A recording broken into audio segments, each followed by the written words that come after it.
Assalamualaikum warahmatullahi wabarakatuh. Saya ingin menjelaskan atau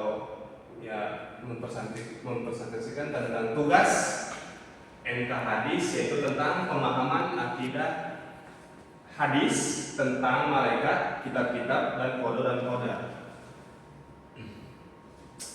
Kita tentang malaikat dulu ya. Jadi malaikat itu adalah makhluk gaib yang diciptakan Allah dari cahaya.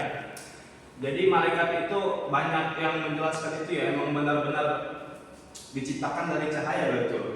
Dan yang tidak pernah bermaksiat dan selalu taat menjalankan perintahnya.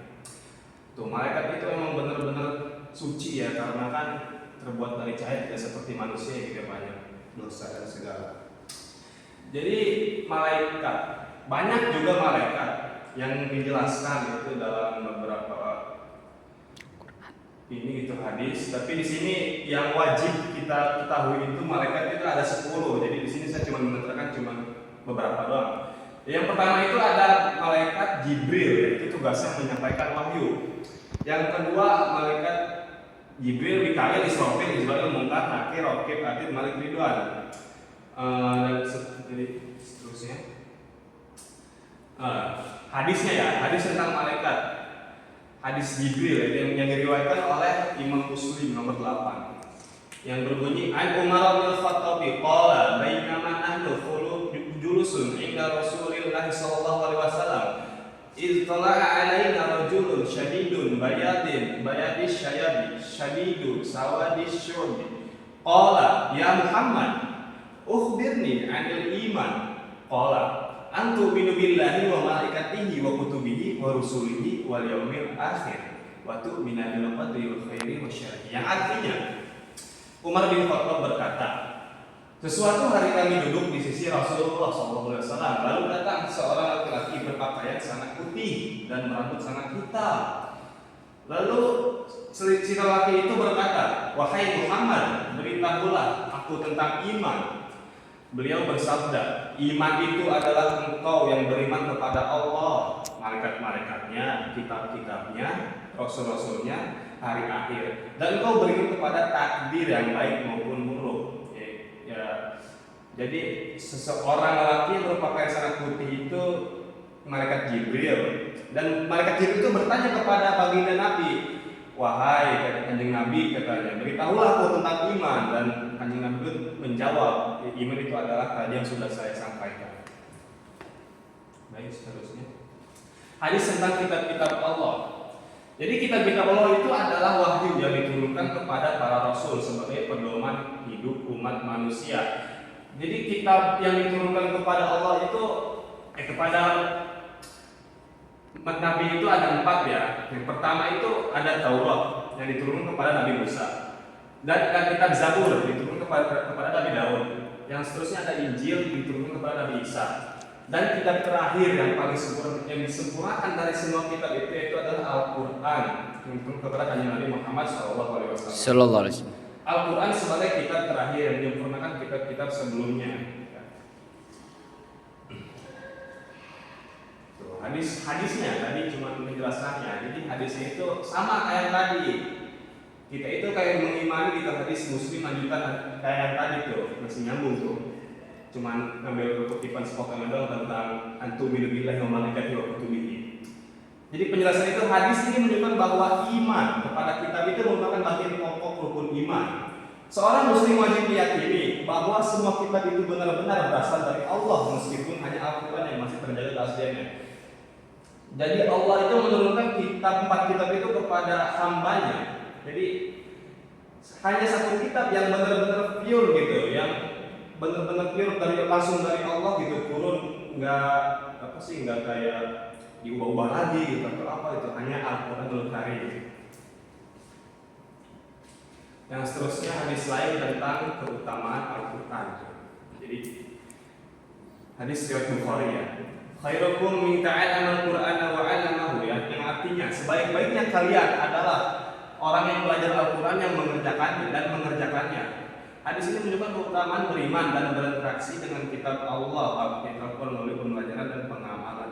Jadi katanya itu sebaik-baiknya manusia adalah Orang yang berinteraksi dengan kitab itu membaca, mempelajarinya, mengkajinya, dan lain-lain. Hadis tentang qada dan qadar. Jadi penjelasannya, qada itu ketetapan Allah yang sudah terjadi. Qadar, ketentuan Allah yang telah direncanakan sebelum terjadi, yaitu iman kepada qada dan qadar berarti meyakini bahwa segala sesuatu yang terjadi di kehidupan manusia itu berada atau sudah dikehendaki oleh Allah. Hadisnya ya, hadis riwayat Muslim nomor 2463. Amantu billahi wa malaikatihi wa kutubihi wa rusulihi wa qadarihi wa khairihi wa syarrihi. Aku beriman kepada Allah, malaikatnya, kitab-kitabnya, rasul-rasulnya, hari akhir dan takdir maupun baik dan buruk. Hadis ini menegaskan bahwa beriman kepada takdir baik maupun buruk merupakan bagian penting dari rukun iman. Jadi jangan iman cuma kepada Allah doang, malaikat doang, kitabnya doang, rasulnya doang, ayat hari akhir doang. Jadi kita juga harus iman kepada takdir yang baik dan maupun yang buruk. Yang seterusnya sikap muslim ya terhadap qada dan qadar. Jadi sikap kita ya seorang muslim itu wajib. Kenapa wajib? Ya karena umat Islam itu mempunyai rukun iman yang ada 6 itu ya. Salah satunya qada dan qadar. Pertama itu adalah beriman penuh bahwa semuanya sudah ditetapkan oleh Allah. Jadi kita itu harus iman ya bahwa semuanya itu sudah ditetapkan oleh Allah. Yang kedua, berusaha ikhtiar sebaik mungkin dalam setiap urusan. Nah, kita walaupun takdir kita baik buruk, tapi kita harus ikhtiar sebaik mungkin. Karena usaha itu tidak mengkhianati hasil. Bersabar dan ridho atas segala ketentuannya. Nah, jadi nuntut gitu. Habis beriman, berusaha. Habis itu berusaha, kita sabar dan berdoa gitu contohnya. Soalnya kan ditentukan oleh Allah gitu. Bersyukur tuh. Sudah dapat yang ketiga itu, kita harus bersyukur. Yang kelima bertawakal setelah berikhtiar. Jadi kesimpulan yang dari tadi 3 ya maupun 5 itu.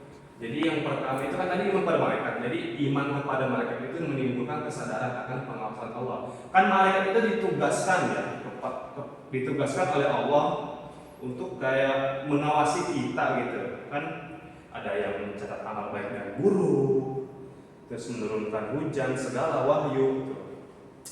Terus yang kepada kitab Allah, iman kepada kitab Allah menuntun manusia hidup sesuai petunjuk wahyu.